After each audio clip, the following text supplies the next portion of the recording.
to Sit Down at Uptown, man. To Sit Down at Uptown, we chop it up to comedians who come rock Uptown Comedy Corner. I'm your host, Angelo Sykes, and owner of Uptown Comedy Corner. And tonight, man, we got one of the OGs in the game, man. We never know when jokers want to be called OGs or not, but when they OGs, they're just simply OGs, man. We got one of the OGs, man. Comedian Capone is in the building, man. What's good, man? Sir? Everything's great, brother. That's what's up, man. Glad to have you here, man. Thank you, brother. As always. So, Capone, man, let's start off with just saying, hey, how you doing? How's life treating you? You know what I mean? You know, back in the Uptown Comedy Corner, man. It's always a pleasure to have you here, brother. Thank y'all for having me. Life is good, man. You know, can't complain. It's like everything else, ups and downs. But, you know, I'm glad my career is still kicking and still being able to entertain people a lot. You know, it's getting older, it's getting hard to travel, but yeah, it's definitely still fun. That's what's up. That's what's up. So, Capone, man, I always like to start my conversations off, man, by taking trips backwards. Okay. You know what I mean? We like to take trips, and we like to go, way back. You know what I mean? Right, let's do it. So tell us, where you're originally from, what your neighborhood was like, what was life as a kid for the young man? I'm from New York, the Bronx. Grew up with a single mother. I was the oldest of two sisters and one brother. Okay. And, the hustle has definitely been embedded in me because my mother was relentless with hustling. Okay. You know, she struggled to make sure that we had everything that we needed. And, I just inherited it. Gotcha. Yes. Gotcha. So, as a child in the Bronx, you know what I mean? I'm assuming, we talking about early 70s. You know what I mean? As a kid. Yeah. You know what I mean? Like, what was your neighborhood like back then? What can you? Well, I grew up in the projects. The projects, one thing is, if you're from a project, they kind of stick together. Okay. The havoc comes when other projects come to your project. And it's usually stupidity. It's usually a dude from a different project that date a girl in your project, and either we're jealous or we don't like it or whatever, and that's how our brothers started getting jumped. That type of thing. And my project was no different. So it was no different. No different. I actually, like I said, I owe a lot to my mother because my mother paved the way for us. Okay. She was a woman who didn't take no mess. And can we curse on here? Absolutely. Oh, she didn't take no shit. That's right. And, she put that embodied that into all of us. Okay. Regardless of whatever the situation is. And then, growing up, you get tired of being poor. And you do like usually. But before I say this about the streets, I was into music. In high school, I had my first album cut with the Microphone Prince. And this is still my best friend till this day. Is that right? Yeah, and but I got put on the shelf. I got jerked like everybody else.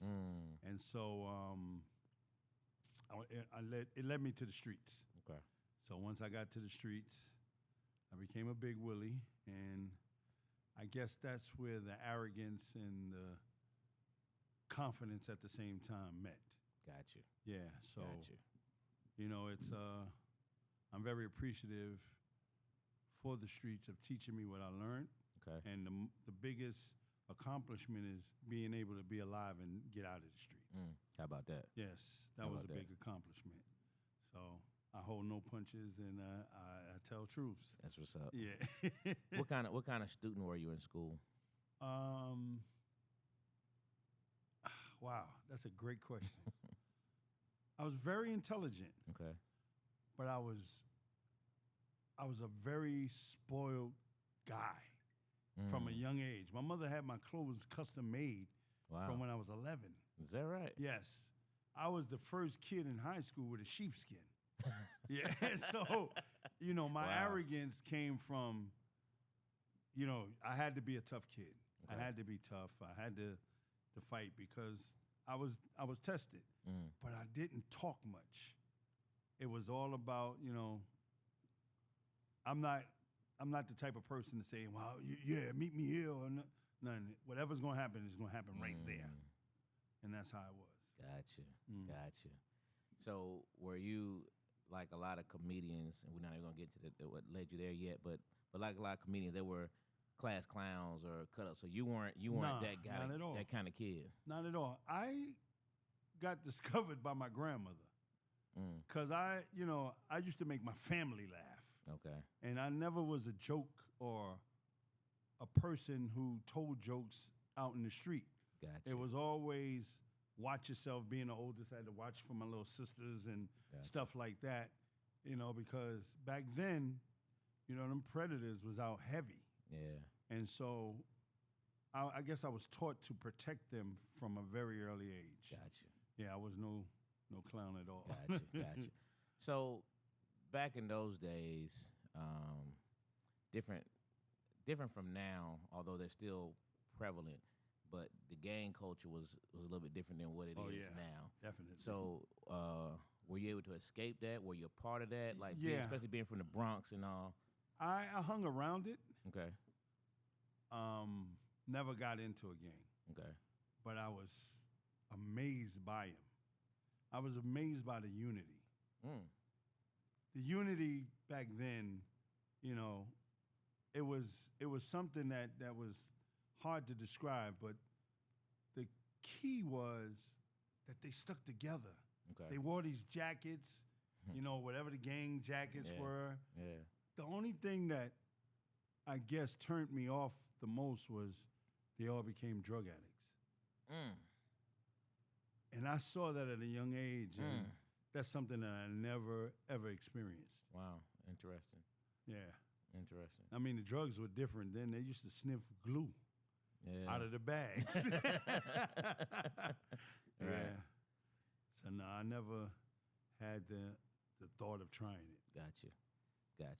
So being from the Bronx, naturally, there's always claims of where rap started and such things like that. You know what I mean? Every all the boroughs claim it started there. What where you at with what? Well, it especially did being start, in the music at first. You know what I mean? It did start in the Bronx. Okay. And it started in the Bronx because they were the best rappers at the time. Melly Mel, Grandmaster Caz. These were guys who, they paved the way for a lot of rappers, and they paved the way for the LLs. And I'm really happy that LL reached back out to them and gave them their flowers, man, because a lot of these brothers, you know how it is. Same thing with comics. You give brothers a shot and they forget. Yeah. Sure. So it's just a different field, but the players stay the same. Gotcha. Yeah. Gotcha. So where did you graduate high school? Art and design. Okay. I think it was 80 something. I don't know. Okay. So when you were in school, did you participate in extracurricular activities, any sports, anything of that nature? No, I went to art and design where I was actually a graphic. I used to do illustrations and stuff. But then I started messing up in school because I got a photographer bug. How, you develop film from black and white, and that wasn't my class. Okay. But I used to cut class just to go there and learn that. Like, I really had it bad for photography. Really? Yeah. To see how they took just images and put them in this fluid and change it and becomes a picture, and kind of messed me up in school. Gotcha. So tell me, like, you say went to art design. Like, so what led you to go to an art design? Like, what was creative about you? I've always, I could draw anything. Okay. Well, so I might not be as natural, good. Natural Yes, gift. it was natural. Gotcha. And when I tried out for the school, the test was extremely hard, and I passed. Even my mother was like, wow, you really got a gift. And the crazy part about it is, like, all my kids are artists. My son is a graphic artist. I got another daughter that does, and they all draw. Wow. I don't think I can do it no more. You passed it on. I didn't see the real future in painting. Gotcha. Yeah, but there's some money in it. Right. So where did you go after school? After high school, what was your next move? I went to business school. Okay. For a little bit, and then I hit the streets. Yeah, I think the music company kind of made me bitter because I was promised so much, and I thought I had a promising career. And then when I got put on the shelf, because I finished the whole album and got put on the shelf, and once I did that, I hit the streets, and the money that was in the streets was ridiculous. Yeah. What lesson did you learn from that music part that kind of stuck with you to help? Did it kind of assist you or motivate you in your path going forward? Well, one thing for sure is stage presence. Okay. I can say I always had a certain presence on stage. Okay. Like my grandmother used to always tell me from day one, you got something about you, your aura. It's just either they don't like you or they love you. Gotcha. And so she used to watch The Fresh Prince, and she would say it all the time to me. That's supposed to be you. That's supposed to be you. What are you wasting your time in the streets for? And I didn't listen for a while, and finally I just tried it out, and I've been there ever since. 32 years. How about that? Yeah. So let's talk about this journey into the comedy world. Like, where did it come from? What was your first stop for comedy? My first stop it actually wasn't comedy. I was the dude in the barbershop you couldn't say nothing to. Okay. Like the shit that came out my mouth would just be raw, and everybody just would wait. They would like bring people to try to snap on me. Okay. To get demolished. And there was one time, and I'll never forget this guy named Anthony. I'll never forget him. Because I was like the king of snapping. And he taught me something that I never, ever realized how powerful it is to bring a snap on yourself. In other words, he wore thick glasses, and he dressed really funny. And easily I would tear him up as far as snapping. But he would reverse it back onto me. Like he would say something like, I'd be like, yeah, the thick ass glasses, and everybody started laughing. He was like, yeah, well, I can't see well. So now I feel stupid. I'm like, them old tight ass pants. Well, I tried to get them in my size, but I'm not like you. I haven't made money like this. So the strategy was crazy. Like I thought I was killing him, and he was firing back on me. And after a while, everybody started laughing at me. I didn't have nothing to say. I was getting mad. He's like, yeah, I know. You got a temper. You probably want to fight me now. Wow. Yeah, that type of shit. Yeah. He caught me, but it taught me a valuable lesson. Okay. Yeah, so I've carried that through my whole career. Wow, that's interesting. Yeah. A lot of people don't know that. Yeah, that's interesting. Did you ever run Anthony again? Yeah, we became friends, Okay. but till this day, I would still tell him, you're the only person in this world. That's crazy. Yeah, that got me. Yeah. So you're snapping in the barbershop. Right, and and there was a guy named Rob Bradley who was a big promoter. Okay. And I snapped on him. Okay. And he said, well, if you think you're really that funny, bring it to the stage. This was my first show that I was supposed to do.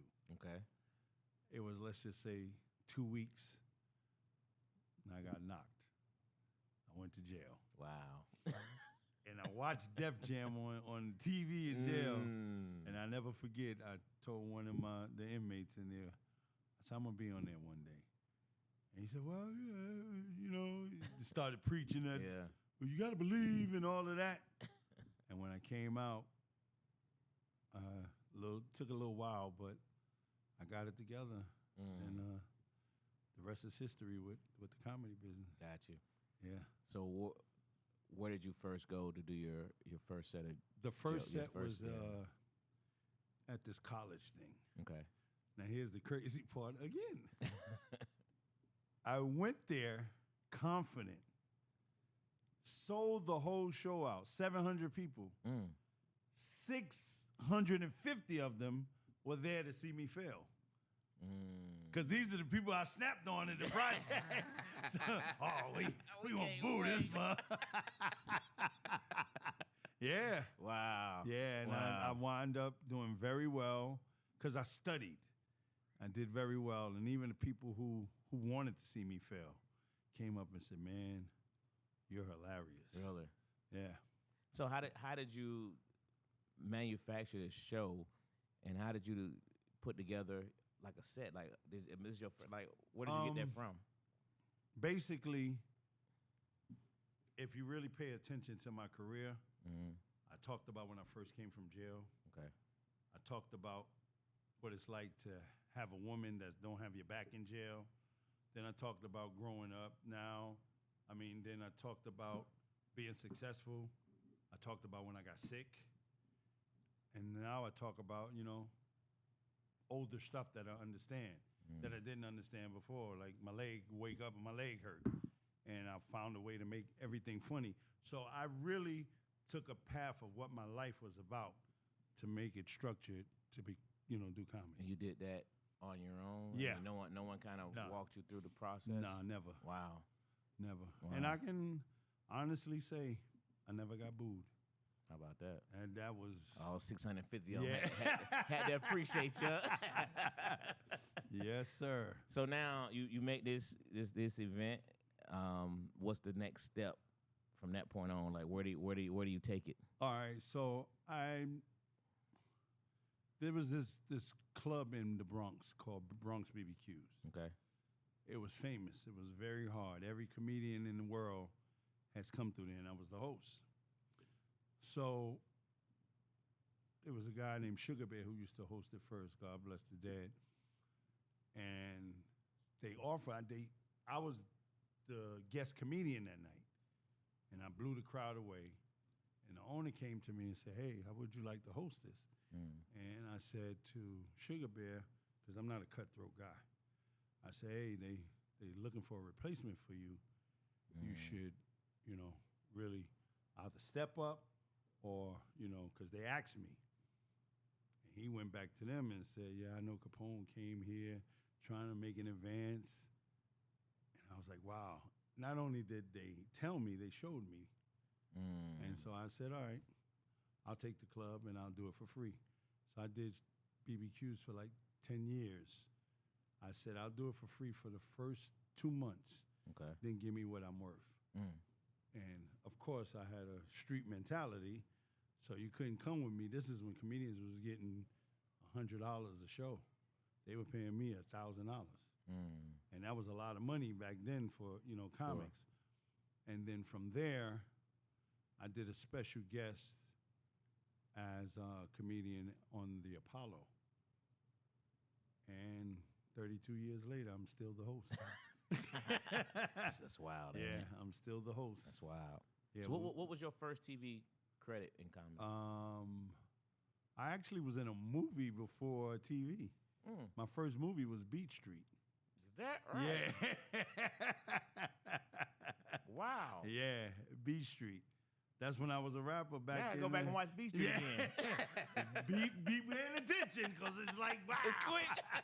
Yeah, they took a lot of film, but when they came out, it was like fast. But yeah, okay. I got paid, as an actor, and so from there, I started doing little film. I started doing plays, but stand-up was my love, and I did. I got with Rockefeller, and they put me in a movie with me and Kevin Hart. And it's funny because Dame came to see me at Caroline's at the time. And he said, yo, after we did the show, he said, I got a movie I want you to be in. And right away, I'm the type of person, which is probably my weakness, I'm always thinking about other comedians. Okay. So I said, yo, you want me to bring some comedians? And he said, nah, just bring the little guy. Kevin Hart was my opening act. Wow. Just bring the little guy. I put him. He was the little guy. That's crazy, so right? we got there. He gave us the script. at first I had the lead role. Then he said it would fit Kevin more. He said he's doing a few movies. He said let Kev take this, and they'll give me the next lead role. So Paper Soldiers was the one we did. Kevin was the lead to that. Did a great job. And then the next movie was Death of a Dynasty about Rockefeller breaking up. And I played Dame. And I got robbed to play Jay-Z. Oh, wow. Yeah.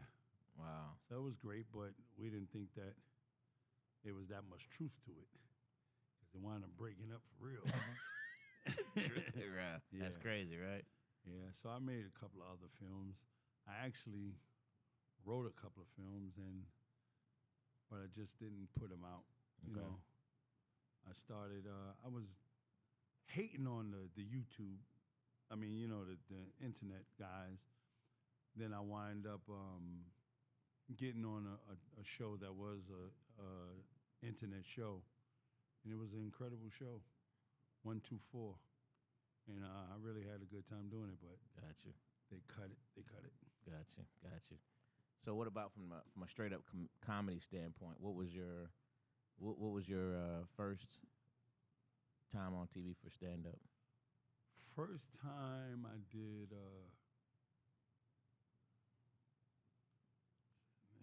I think they was coming at me at all the times. It's hard to say. I think it was BET. Okay. Was the first time.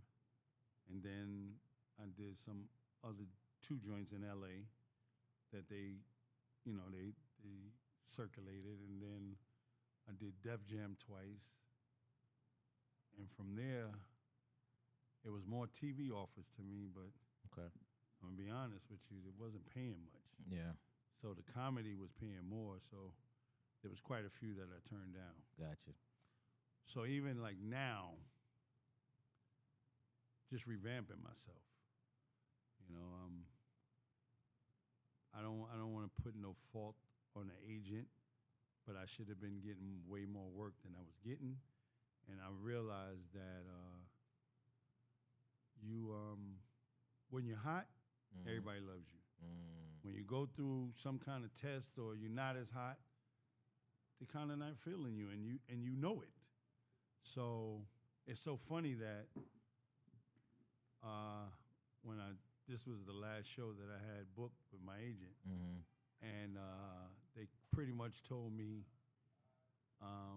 Well, I told them, I said, I don't want y'all to represent me no more, and it was kind of hard because I was one of the first that they had under their roster, and right away, like 2 weeks later, I got a call from a real big agency. And said, I heard you're a free agent now. And I said, how'd you hear about that? I don't want to put his name on blast until we start. Okay. Yeah. So I said, how did you hear about that? And he was like, word gets around. Yeah, word gets around. And the funny thing is that when I was on the Shaq All-Star, he came up to me and he was like, who represents you? And I was like, I told him the agency that represent me. He said, okay. You'll be wanting to come to the big league soon. Oof. Yeah. Oof. And Oof. yeah. Okay. And that's how it went. How was your Def Jam experience the first time? The first time, it was amazing. Okay. And the reason that it was amazing because nobody knew. Nobody knew. Except Bobsumner, he knew. But Russell had no clue, and I was the first one to get a standing ovation. So right after I got off, they were saying, if you don't get a Capone, that's what they was calling standing ovations, you got to get a Capone. Wow. In order to really, really be seen. So wow. The first time was a great one, but I know I had so much material besides that. Okay. And I asked Bob, I said, could I do it again? He was like, nah, they don't want you to do it again. And me and Bob kind of had a fallout. He probably hearing this for the first time when he hear it. But we kind of had a fallout because he told me they wouldn't be interested in me doing it. And Russell called me and said, "Why don't you want to do it again?" Mm.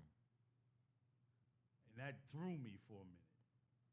I said, "What do you mean I don't want to do it again? I kind of heard y'all wouldn't let me do it again." Mm-hmm. He was like, "Yo, get to LA, do this and such," and that's how I wound up doing it the second time. Wow, interesting. Yeah. Very, very interesting. Very so. So tell me about, because you mentioned it a little bit a minute ago, like you come from that old school Right. of comedy, road trips and things of that nature, Mm-hmm. Def Jam, and tell me how do you feel about this evolution from where you started to where you see it at now, from a comedy standpoint? Right, that's a great question. The best way I can put it is I judged wrong. Okay. I didn't realize how much work it was for the new guys to be on the internet and do this. And then I heard an older comic say, "Well, y'all wouldn't have been shit if it wasn't for Def Jam." Mm. You know, so everybody has their places where they took off at. True. And unfortunately, so many of us older guys were hating on the internet guys because we felt that they're getting all these views and they doing all this, and it wasn't hard work until we started trying it. Mm-hmm. And it takes dedication to it. And so there are certain guys that I have a lot of respect for. Okay. And they doing their things like what's the brother that do all the film now? I want to be in one of his films. Country Wayne. Country Wayne. Mm-hmm. I really, really admire what he's doing. Not only is he doing his own stuff, he's putting people in Putting places. a lot of people on. Yes, to do their own thing. Yeah. And that's very impressive to me. Yeah. And that's the type of person that I am. But I got burnt by putting certain people on.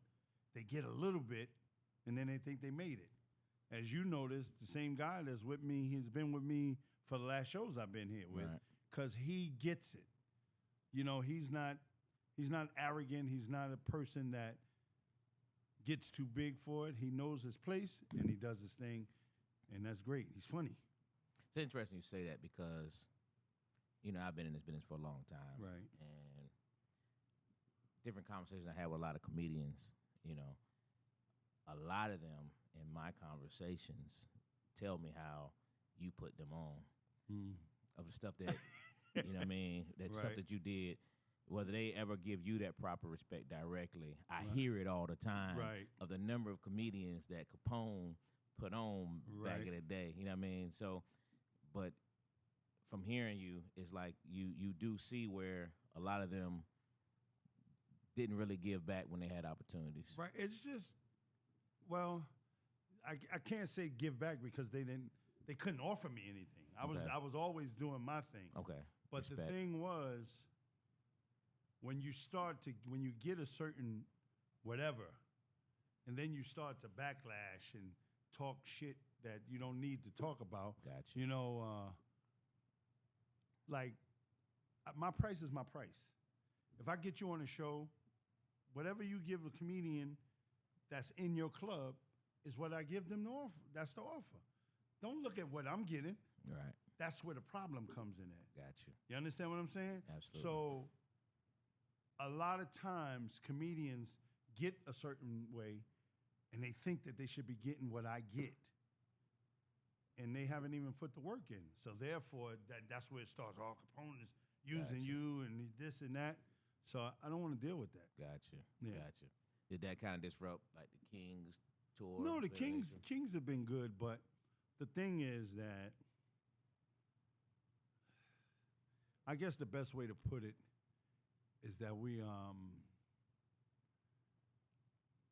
it kept being a boom, skyrocket, then you go low. Gotcha. And when you go low, you start blaming it on everybody. Each one of you say, well, if you wouldn't have did this, and Run did this, and that's not the way it was. But if we would have handled our business the way we were supposed to handle our business, Gotcha. it would have took off a lot more. Gotcha. But we kept being referred to as copycats of the kings. And I don't know. Gotcha. Yeah. Gotcha. So you've done, you know, a lot in this business. You know what I mean? What does Capone want to do next that he still like on your to-do list? To be honest, I want to put my own tours together. Okay. Everywhere I go, and I'm headlining somewhere, people always think that the names, you got to get this name to sell. And they don't give these young guys a chance. My thing is, I really know that there's funny ass guys that don't have the name. Facts. And that's my thing. I want to get them into a position to where, because I don't look for anybody to pay me back or look for anything from anybody. Okay. Even the guys that who have made it to millionaires and whatever, I don't have no gripe against them. It's just that you know I put you on. You know there's no ifs, ands, and buts about it. I put you on. Give me a shot. I'm all right, but give me a shot. Why you won't give me that shot to stardom? Sure. That's all I ask. Gotcha.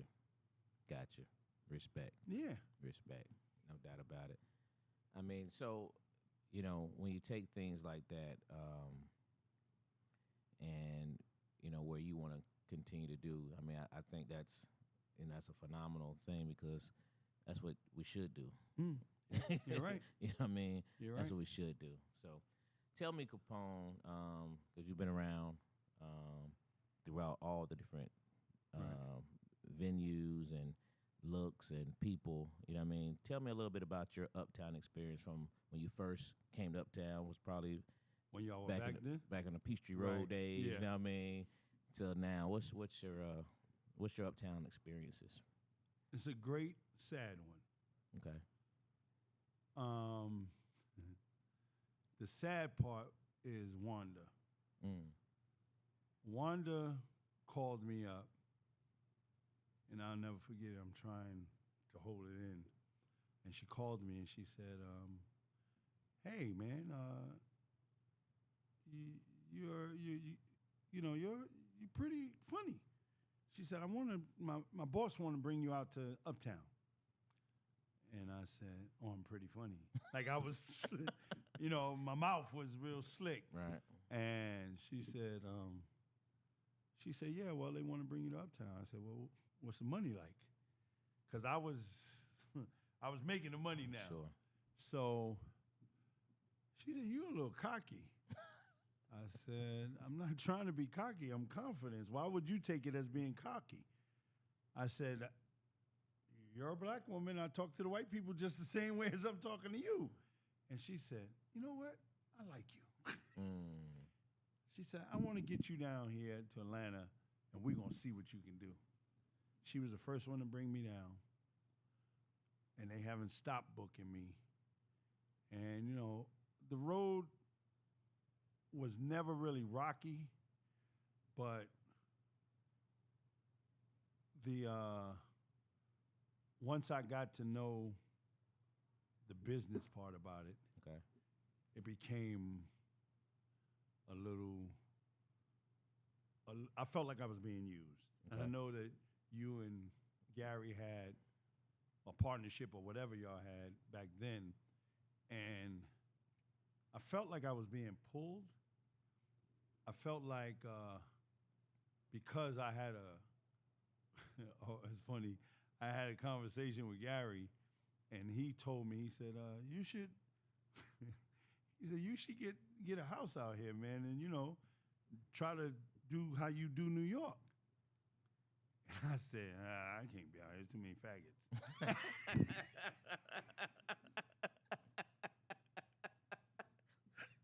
I can imagine how that looked.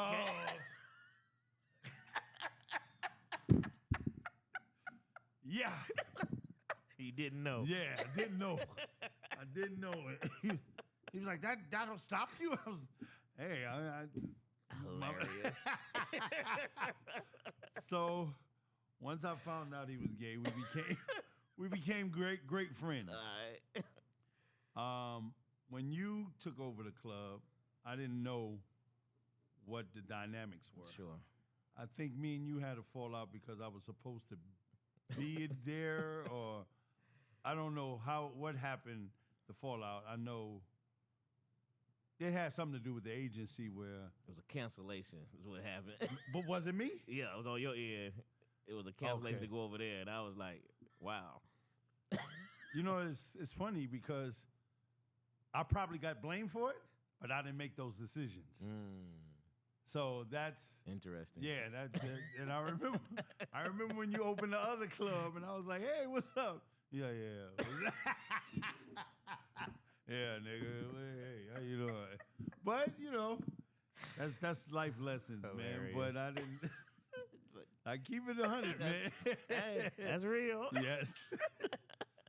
Yes. So I'm glad to be back, man, and I just want to make people laugh, man. Yeah. And I can say honestly, today I was a little disappointed because of the promotion we were supposed to do. I'm not used to walking in clubs, and because people always tell me, but it was on my behalf too, because usually I do a little thing. Hey, I'm gonna be at the Uptown, and I didn't do that because I got my son with me this week, and he's been taking up all my time, so I didn't really have a time to do it. And but I'll get on it tomorrow. Yeah. Yeah. I've been asking them for the last 2 weeks about that. I don't know if they got the message to you, but No, yeah, this is the first time I heard it. I can show you the email chains, Yeah. but that's whole other conversation. Yeah. Well, you know why now, though. Yeah. We've learned a lot. Yeah. So, so Capone, man, you a basketball fan? Yeah. All right, good. We always end with a top 5, right? And so I was thinking about a guy from New York. You know what I mean? Season just ended, man. I want to know, what's your top 5 New York Knicks of all time? I probably only know 5 of them. That's what I want to know. John Starks, with that great dunk on Jordan. True. Patrick Ewing Okay. for his leadership. Charles Barkley. I mean, not Barkley. Oakley. Charles Oakley. Mm-hmm. And what's his name? With the sneakers, that's in China now. Stephon Marbury. Yeah, Stephon Marbury. And he's on the top, but I put him as number 5 just to keep the list going. Is Rod Strickland. That's what's up. Yeah, that's my dude. Rod Strick. That's what's Yeah. up. Good stuff, man. Good stuff. Hey, man, Capone, man, it's been a pleasure to sit down with you, brother. Thank you, man. Yeah, Thank man. you. I appreciate it. It's the sit down at Uptown, man. But man, Capone, and we out.